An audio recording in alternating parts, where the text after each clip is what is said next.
요즘 위안부 문제 가지고 말이 많은데요. 저는 뭐 학술적으로 제가 그 사실관계를 나열하든가 아니면 사실관계를 제가 다 말씀드리지는 못하겠고 그냥 저의 그 느낌 이런 걸 한번 말씀을 드리도록 하겠습니다. 저희 아버지하고 저희 사촌 오빠하고 사촌 오빠가 나이가 더 많았어요. 그러니까 저희 큰아버지하고 저희 아버지하고 나이 차이가 굉장히 많았었잖아요. 그래서 사촌 오빠의 그러니까 저는 그 새언니라고 불렀는데 새언니가 물론 뭐 제가 이제 어릴 때 시골에서 자랐는데 그 새언니가 굉장히 교양 있고 말도 사투리를 쓰질 않았었어요. 그래서 어릴 때는 뭐 뭣도 모르고 이렇게 자랐는데 나중에 커서 제가 그 새언니한테 이제 물었어요. 왜 새언니는 서울에서 시골로 시집을 왔냐고. 그랬더니 그때 그 위안부 그런 것 때문에 그때 붙들려 가지 않으려고 해서 시골로 도망을 왔다고. 그렇게 해서 시골 친척집에 와 있다가 저희 사촌 오빠하고 연결이 돼서 결혼을 하게 된 그런 케이스였었어요. 그래서 저도 이제 그때 어릴 때였지만 물론 뭐 학교를 다녀서 이제 위안부라는 말은 알고 있었을 때 제가 물어본 거였어요.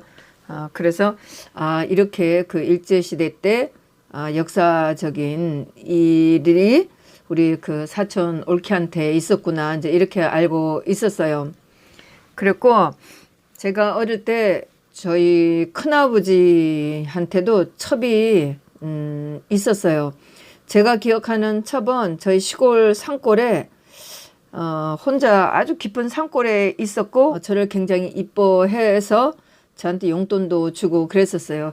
그런데 뭐 아시겠지만 60년대 초까지만 해도 사실 뭐 시골에 그 첩들이 많았었어요. 그리고 그런 것에 대해서 우리가 별로 뭐 어떤 생각 같은 거는 느끼지도 않았었고 또 저희 큰어머니가 또 굉장히 또 교양 있는 시골이지만 굉장히 교양 있는 그 큰엄마였었어요. 그때 60년대 그때만 해도 사실 한국에 그런 축적 제도가 있었어요.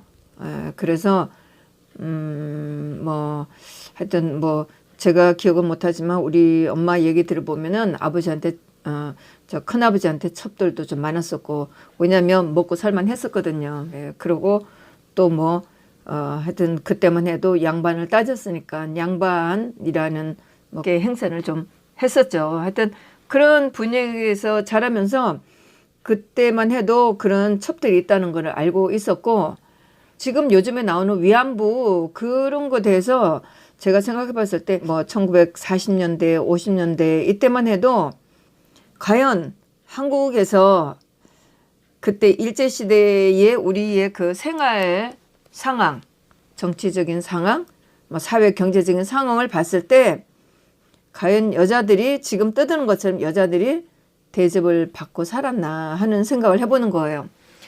제가 시골에서 자랐을 때도 1970년대 그 무렵 그 전후로 해서도 제 친구들도 학교를 못 다니는 친구들도 많아요. 그때만 해도 서울로 식모살이 간 친구들도 있었고 학교 못 다닌 친구들도 많았었어요. 그래서 사실 저는 뭐 냉정하게 말씀드리지만 과연 한국의 여자들이 30년대, 40년대, 50년대 살면서 제대로 대접을 받고 살았나. 뭐 아주 냉정하게 말씀드리는 거지만 사실 60년대만 해도 70년대 초 이때까지만 해도 그때 뭐 전후 세대라고 해서 태어난 사람들 50년대 뭐 이때 태어난 사람 가족들이 거의 형제들이 뭐 7명, 9명, 11명 엄청 많았었어요. 그래서 그러면서 60대, 70대를 살아가면서 다들 가난하고 힘드니까 팔려간 사람도 있었고 식모로 간 사람도 있었고 하여튼 뭐 도시로 나갈 수 있으면 다들 많이 나갔었죠. 그렇게 해서 저는 지금에 와서 뭐 인권이라고 얘기를 하지만 과연 일제시대에 여자들이 지금 말하는 것 같은 그런 인권이 있었을까. 어디라도 밥 먹여준다고 하면 뭐 여자고 남자고 갈 수밖에 없었고 남자들도 갈 수밖에 없었다고 저는 생각을 해요. 아주 뭐 저는 뭐 냉정하게 말씀드리는 거죠. 왜냐하면 저도 시골에서 살면서 그런 거를 제가 봤기 때문에 물론 우리 집은 그나마 좀 뭐 먹을 게 있었으니까 뭐 그렇지만 그 먹을 게 있었다고 해도 저는 별로 풍요롭진 않았었어요. 그렇지만 어쨌든 뭐 없어서 제가 끼니를 굶고 살진 않았었고 우리 집에 그래도 뭔가 먹으려고 사람들이 오기는 했으니까요. 그런 뭐 60대 70대를 보내고 보면 사실 일제시대 때 이때 저는 분명히 우리가 힘들었을 거라 생각하고 여자도 마찬가지고 뭐 남자도 마찬가지고 여자들도 어디든 끼니만 해결해 줄 수 있다면 떠날 수밖에 없었어요. 예.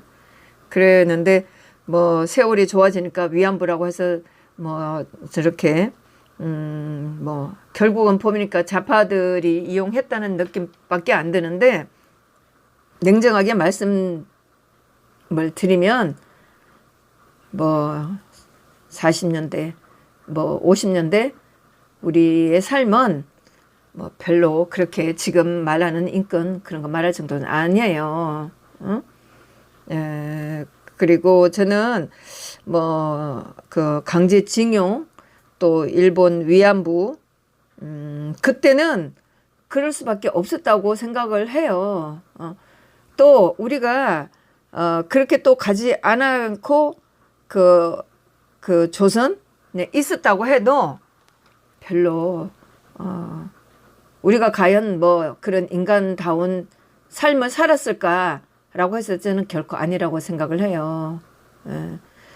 그런 생각을 하면서 사실 뭐 이제 그 박 대통령 있을 때 그 일본 위안부 문제 해결하려고 굉장히 노력했다는 거 저도 기억을 하고 있는데 그때에 보니까 2015년 자료를 찾아보면 2015년 12월 28일 날 일본하고 이 위안부 문제를 해결한다고 서명을 했어요. 타결을 했는데 그때 제가 기억하기에도 일본에서 10억 엔이 와서 이 위안부 그 남아있는 분들한테 나눠준다고 한 거를 저도 기억을 하고 있는데 그때도 좌파들이 난리를 치고 뭐 이면 합의가 있다 또 뭐 사과를 더 받아야 된다 하면서 난리를 치셔서 그거가 깨끗하게 해결이 안 된 걸로 저는 기억을 하고 있어요. 그 생존 위안부 중에 47명 중 37명이 1억 원씩 수령을 해갔다 이렇게 나오는데 그때 저도 기억을 할 때 저렇게 돈을 안 받아가면 저 나머지는 어떻게 될까 뭐 항상 그렇게 궁금해 하다는 생각은 하고 있었는데 뭐 거기에 대한 제가 잘 모르겠어요. 하여튼 결국은 그때 당시 돈을 받아가지 말라고 하고 난리를 치고 일본의 그 배상이 적다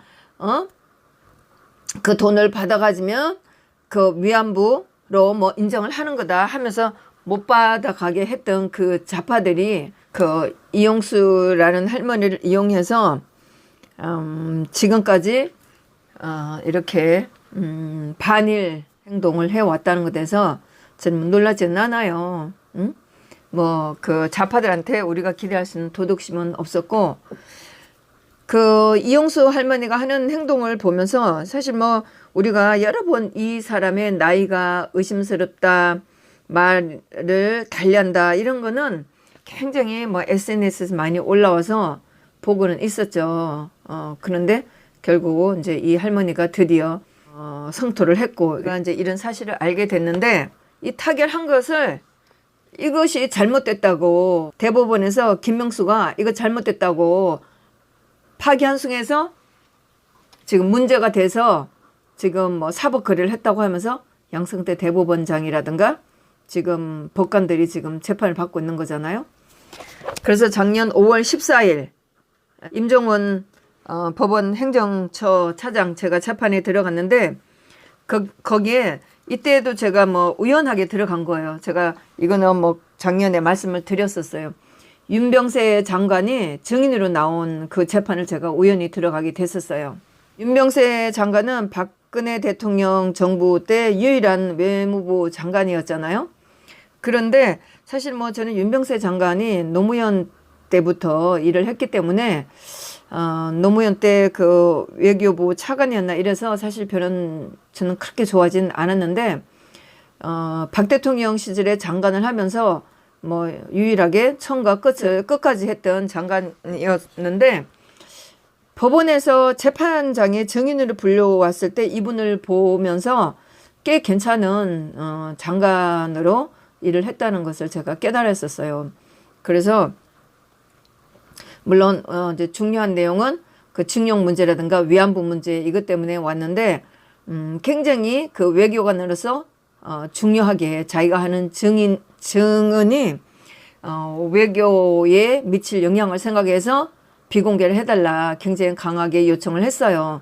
임종헌 차장의 재판하는 판사가 물론 그 나름대로 이유가 있었겠지만 이 판사는 임종헌 차장이 편파적으로 한다고 해갖고 재판 거부를 해서 작년 5월 말부터 3월 달까지인가 이때까지 재판이 안 열린 그런 재판장이었었어요.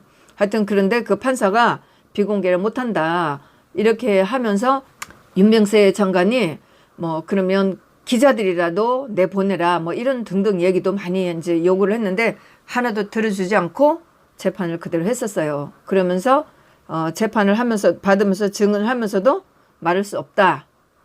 일본과의 관계 또 물론 박근혜 대통령 시절에 있었던 일이었지만 현 정부에도 영향을 미치기 때문에 말을 할 수가 없다.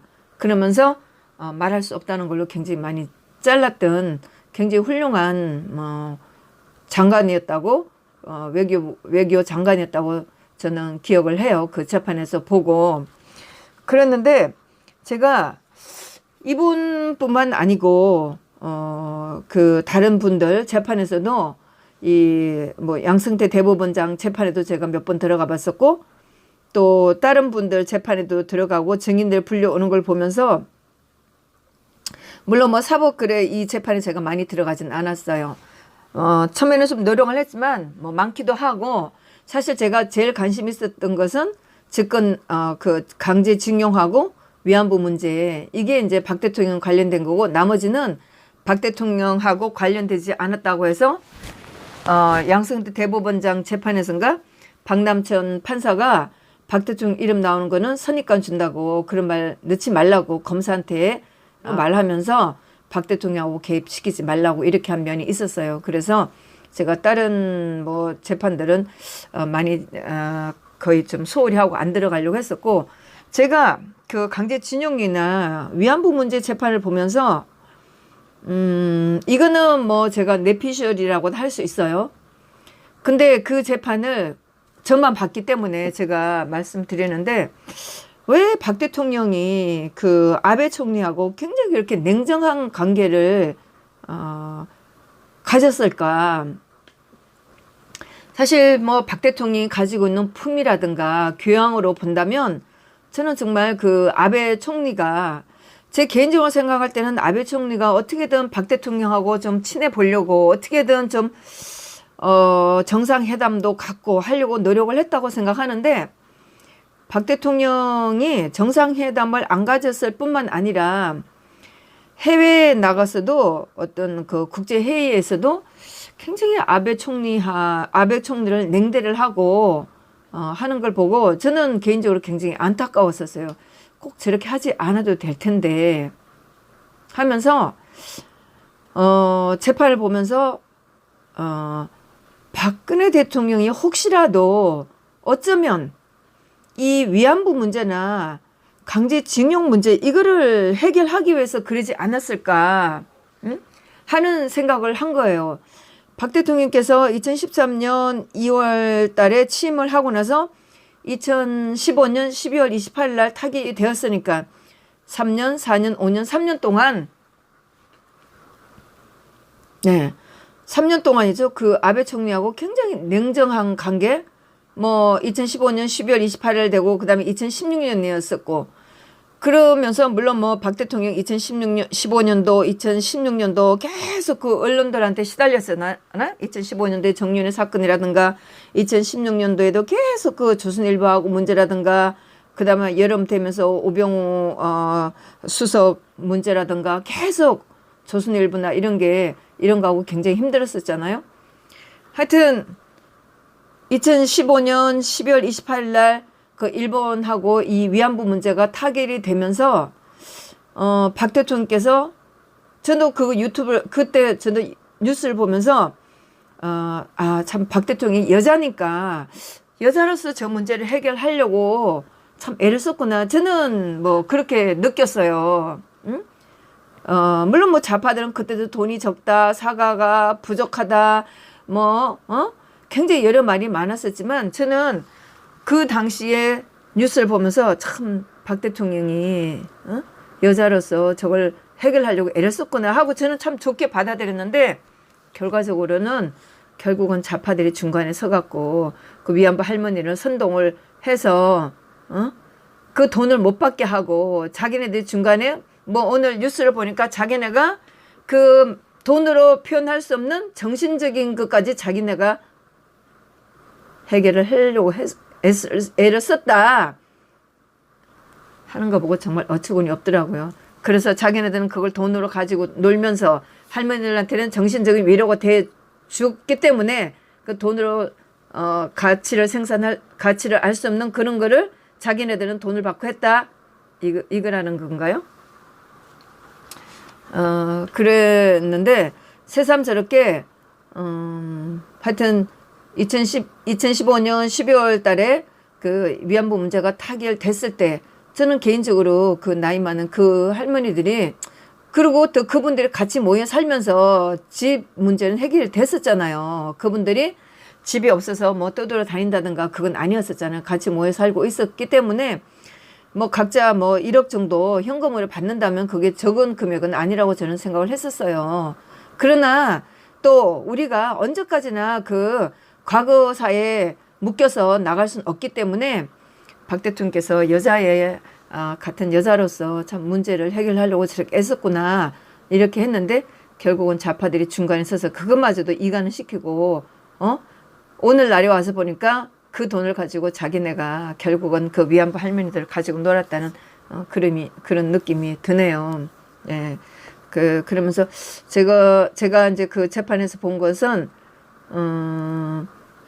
박 대통령이 제가 재판에서 본 것은 박 대통령이 그 아베 수상하고 일본하고 그렇게 그 냉랭한 관계를 가진 것은 어쩌면 박 대통령께서 그런 관계를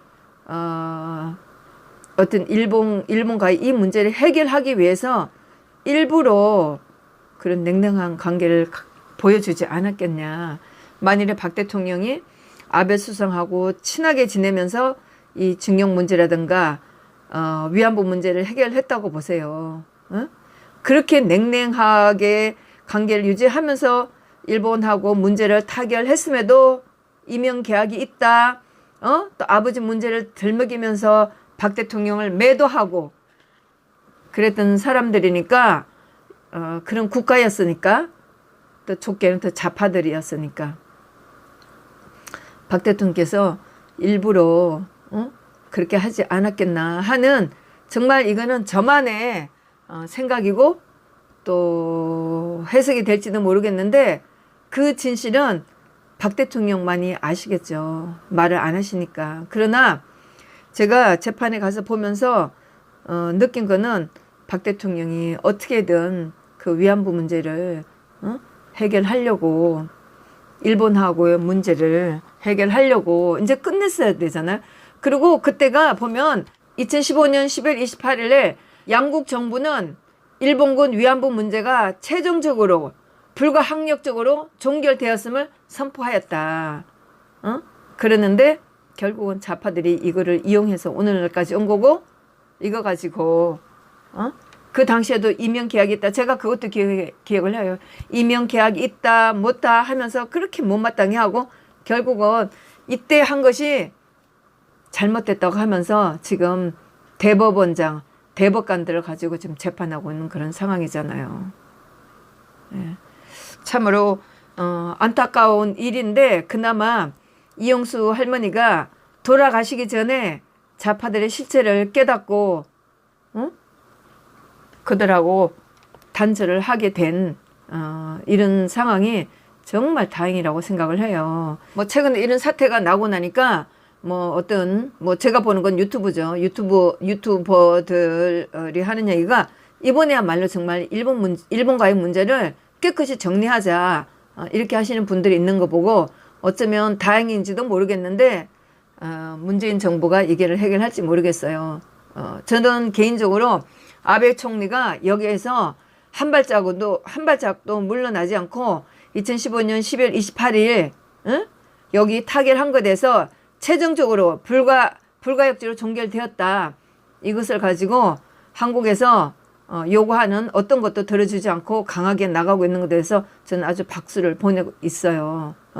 문재인은 스스로 협상 능력도 없지만 반일 감정을 이용해가면서 일본한테 저렇게 해서 얻지도 못하고 협상력도 제로예요. 아베 총리가 문재인을 무시하지 문재인한테 굽히고 들어가면서 이 건 가지고 협상할 것 같아요? 절대로 하지 않아요. 하여튼 결국은 그 위안부로 하셨다는 분 이용수 할머니가 자기가 어떻게 좌파들한테 이용당해 왔다는 것을 깨닫고 그분이 또 좋은 얘기도 했어요. 사실 이게 일본 사람들 많이 와서 사죄도 하고 그 수요 집회에 나가서 일본 사람들도 저도 많이 기사는 봤어요. 일본 친구들 찾아와서 안아주고 사죄도 하고 그랬으면 끝나야지. 언제까지나 일본 사람들은 미워해가면서 그 정오심을 이용하는 이런 건 안 되죠. 이용수 할머니가 지금에서라도 정말 이게 젊은 애들을 계속 이용하고 일본 사람들 증오하게 하는 건 안 된다고 한 거 보고 참 이제라도 깨달은 걸 보고 참 천만다행이라고 생각을 했습니다. 예, 그나마 우리가 좌파들의 민낯을 보게 된 것은 다행이고 거기 따라다녔던 사람들도 좀 깨달으세요. 더 이상 일본을 좀 미워하지 말고 사실 이웃 국가하고 잘 지내면 좋은 거지 언제까지나 미워하고 그럴 거냐고요. 그러면서 중국한테는 한없이 굴욕적인 그런 거는 안 되는 거잖아요. 하여튼 이번 기회에 일본하고 이런 옛날 가구사 가지고 계속 일본을 못살게 구는 이런 못된 심보는 이것으로 좀 끝냈으면 좋겠다는 생각입니다. 감사합니다.